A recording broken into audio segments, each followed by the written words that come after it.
Hi, and welcome back to Gen Z Bible class. If you were with us last time, you'll remember that our assignment was to look at the fifth word in the Bible.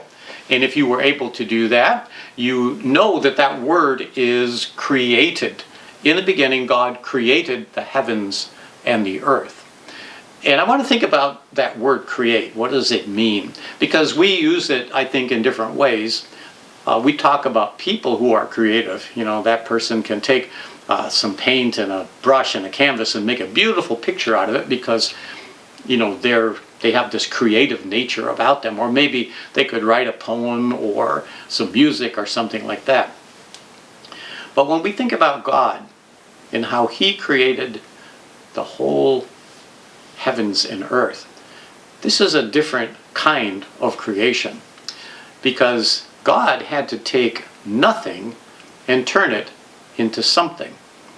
And that's not anything that we are able to do. I mean, we can be creative in our own little way, but none of us can take nothing and turn it into something.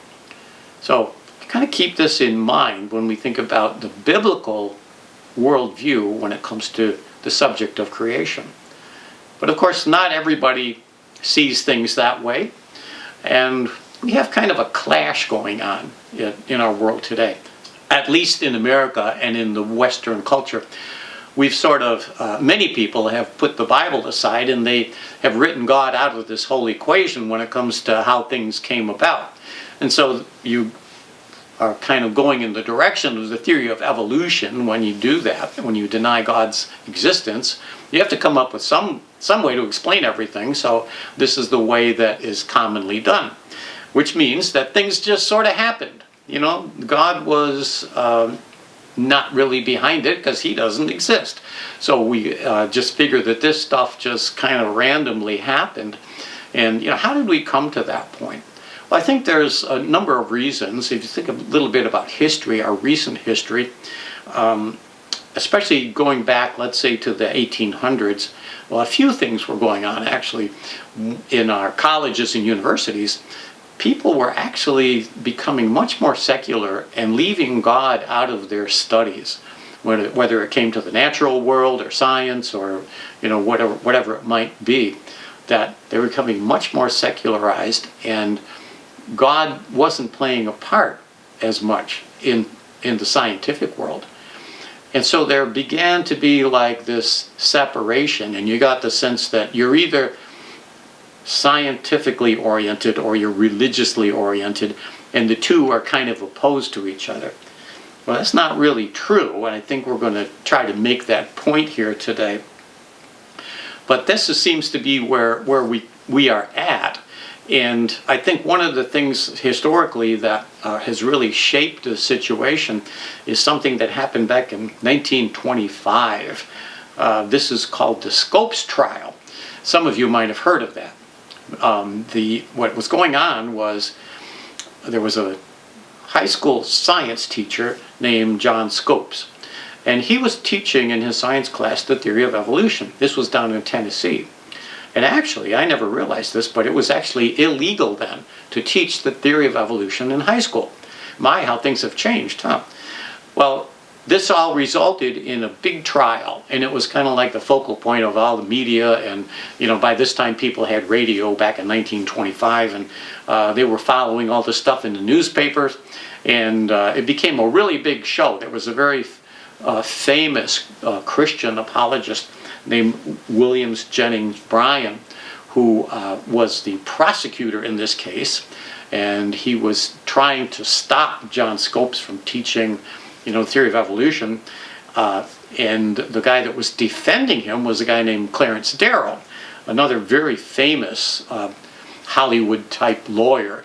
And so this became a real focal point, and it was also kind of a turning point because it really allowed people to become much more sympathetic to this notion of evolution. You know, actually, we want to be scientific about everything, and the Bible is this old, you know, antiquated book that we're sort of putting aside now. So this was a lot of how things came to be as they are now. so that by the time I go to high school, back in the 1960s, evolution is kind of like your standard, this is what happened sort of thing, even though it has never been anything more than a theory and has never been proven. But if you're living in a world without God and you're trying to eliminate God, this is about the only option that you have.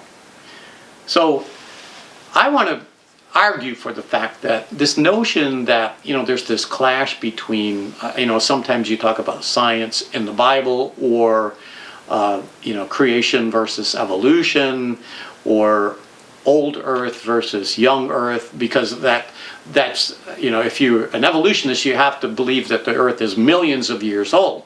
If you look at the Bible account, you're going to see biblically that the Earth would be, more like thousands of years old instead of millions of years old.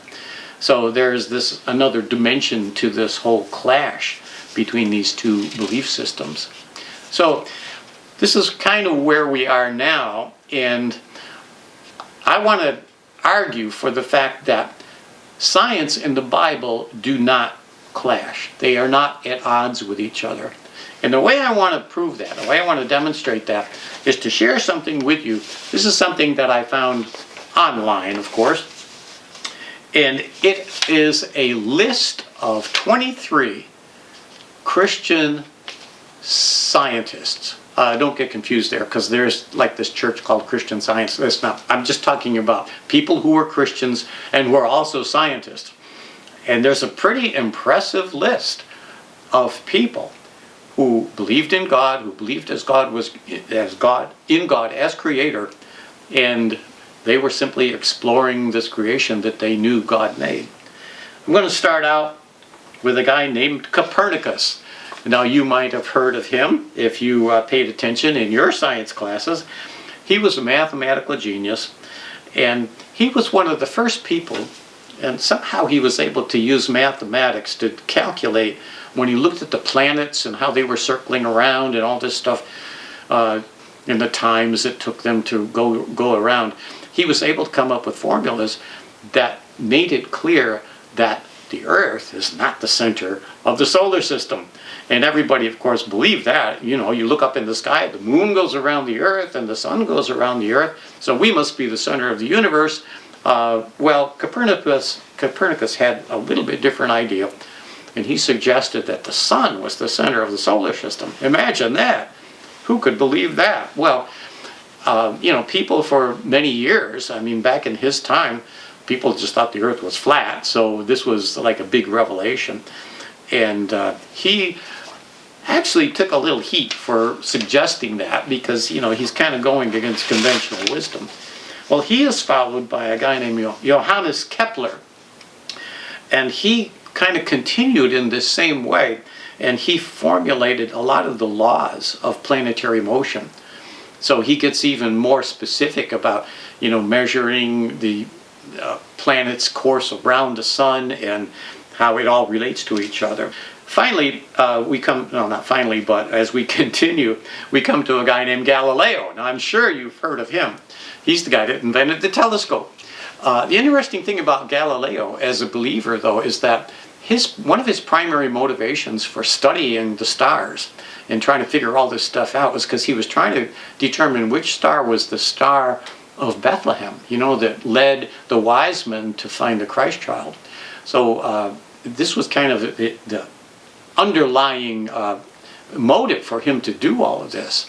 And of course, he's the one that invents the telescope so that you could see further into space than we ever had before. But he also, like Kepler and Copernicus, got into a bit of trouble for suggesting, that the world isn't quite what everybody thought it was. The next guy I want to talk about is a guy named Blaise Pascal. He was a mathematician. A lot of these guys were very versed in math for some reason, because, it kind of reveals the mysteries of the universe, mathematically speaking, because there's all this order in the universe. And that's one thing, why we acknowledge God, because you see these mathematical principles that are constantly on display. Well, he was a mathematician. He was a physicist. And he invented actually one of the very first mechanical calculating devices. I'm not sure what it looked like, but you know, we used to use those old mechanical, push a button and it would add up everything. Well, he was kind of the father of that sort of technology. But the really interesting thing about him is something that is called Pascal's wager. And he was a believer, but he also knew that, you know, you couldn't scientifically prove there was a God. We were talking about that before, like the agnostic. Well, there probably is a God, but I can't prove it because, you know, it's not like something in this physical world that I can experiment with and measure and, you know, identify in that kind of a way. But what he suggested was, well, I may not be able to prove to you there's a God, but the one thing I do know, the person who believes in God, the kind of life that they will live is totally different than the person who doesn't believe in God. Because the person who doesn't believe in God has no hope. But the person who does has hope for the future. And I mean, personally, between you and me, I know there's a God, and I'm not, you know, too worried about that. But that's kind of interesting that it becomes well known for that Pascal's wager, for just making that point about God and about belief in God. Well, the next guy we want to look at is a guy named Robert Boyle. He was a chemist, and the interesting thing about him is he was one of the first people that came up with this idea that Earth, the physical world that we're in, is made up of much more than just water, earth, air, and fire. I mean, this goes back to the time of Aristotle, and these four elements were considered to be, you know, all that there is in the universe is earth, air, water, fire. And they would just categorize everything into one of those four categories. Well, Robert Boyle realized that this was like way too simple of an way to look at the world. And he started realizing that there's all these elements, there's many elements, and they cannot be broken down any further than they already are.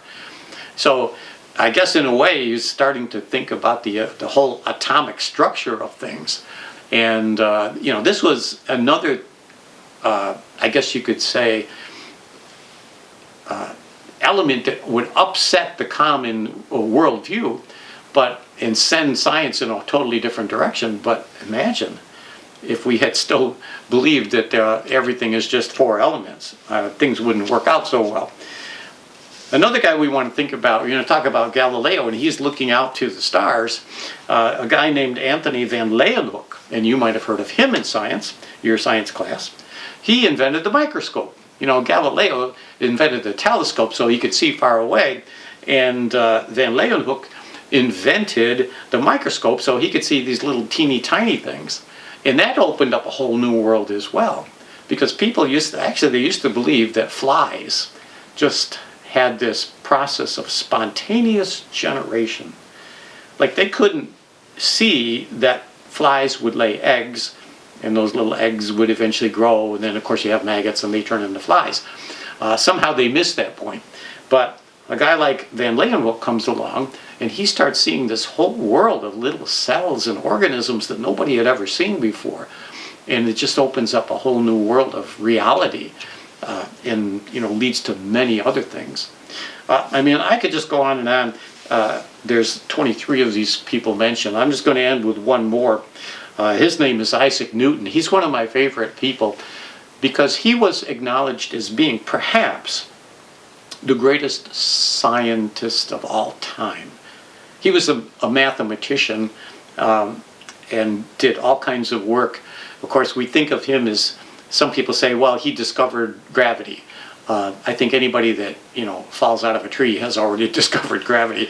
But what he did is he was able to explain how it worked, you know, this mass attracting things. And so he came up with some formulas that would explain how gravity worked. And that's pretty significant. But the real interesting thing about Newton is this whole science thing was like a side job for him. It was just a hobby. his primary interest in most of his writing was in the realm of theology. He was reading the Bible, studying the Bible, and he was trying to explain, did all of his work in the area of theology, or most of his work in the area of theology. And this whole science thing was just kind of an offshoot of that, as he realized that this creator God that he's studying about in the Bible had made all these things. And his scientific study was just a way to appreciate God in his character. So, like I said, I could go on, and there's a bunch of these people, but I think it makes this point very clear, that if you believe the Bible, you don't have to cast science aside, because all of the principles that we see in this world that God created, the scientific principles, are just pointing to his creativity and to his wisdom. But I want to just change gears as we start to wrap this up here today, and think about another aspect to this idea of us knowing God as creator. Because just think about the fact, maybe we won't know exactly how God created the heavens and the earth, but just to know that he did.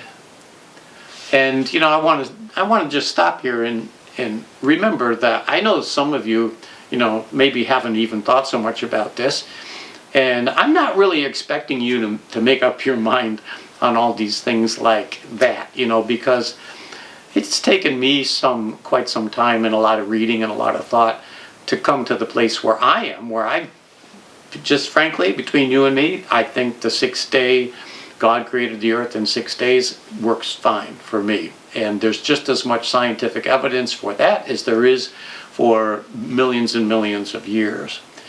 So, we do come to this point where it seems like you either are an evolutionist, you are a creationist, or you might be a creationist who believes that God created everything, but maybe it took him 1,000,000 years to do it. I guess that's kind of a middle ground.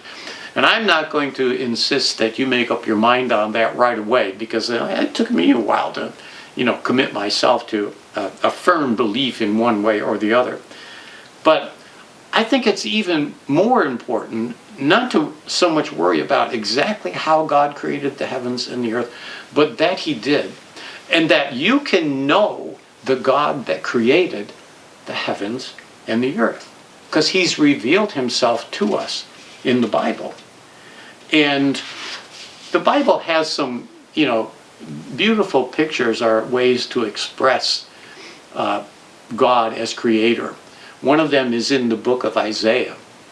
Isaiah was a prophet, so we were talking about the Old Testament. For those of you who are new to the Bible, he wrote, a relatively long book, a prophetic book in the Bible, and in it he also incorporated, I guess he was kind of a creative guy himself, because he uses some poetry to talk about God as creator.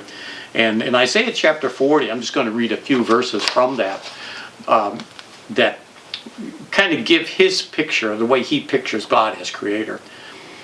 He, God, sits enthroned above the circle of the earth. That's kind of interesting in itself, because back then everybody thought the earth was flat. You go far enough and you're going to go off the edge.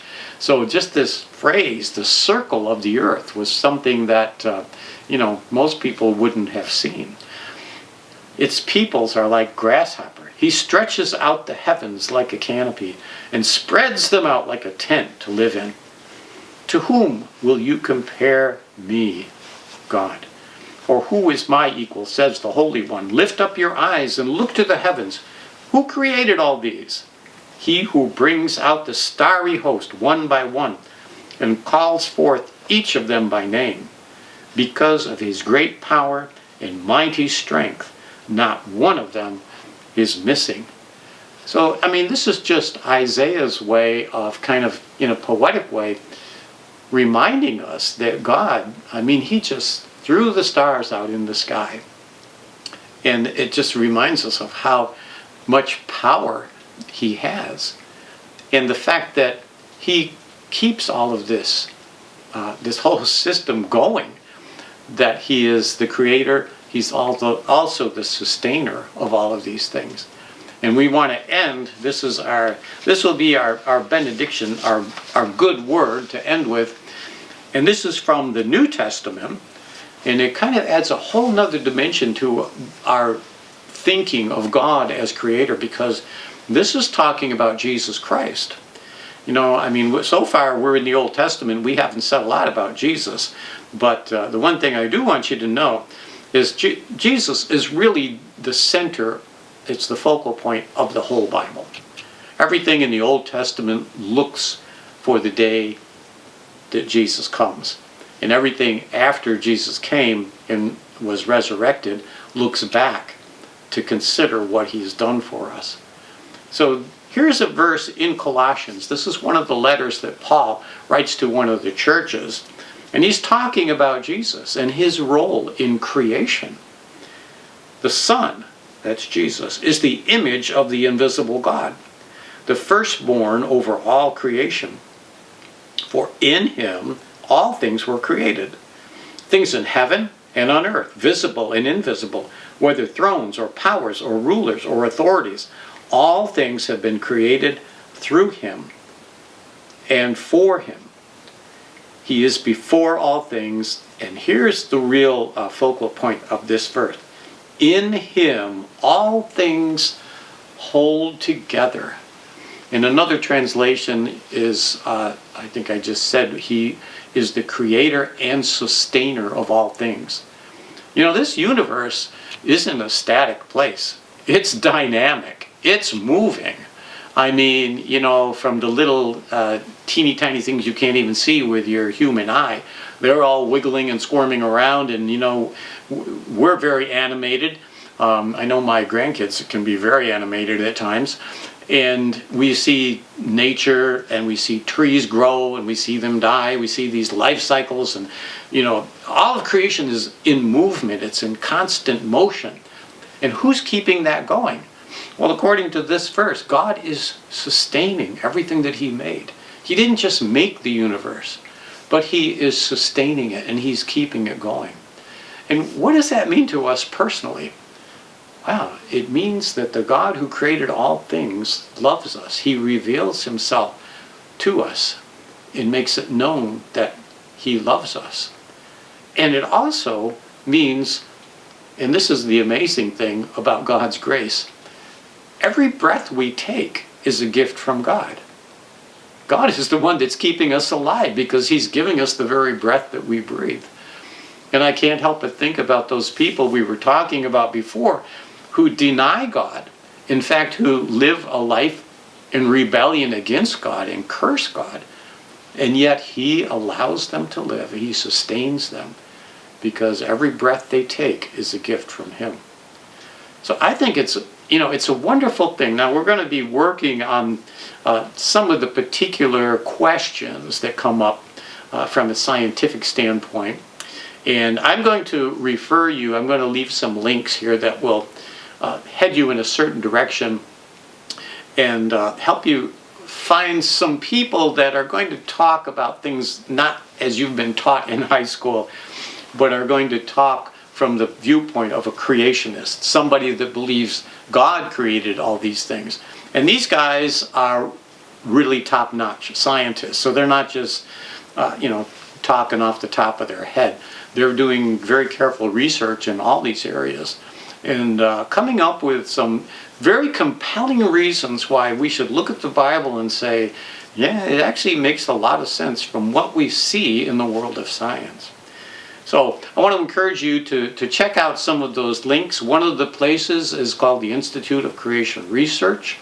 The other is called Answers in Genesis, I think, and there's a few more.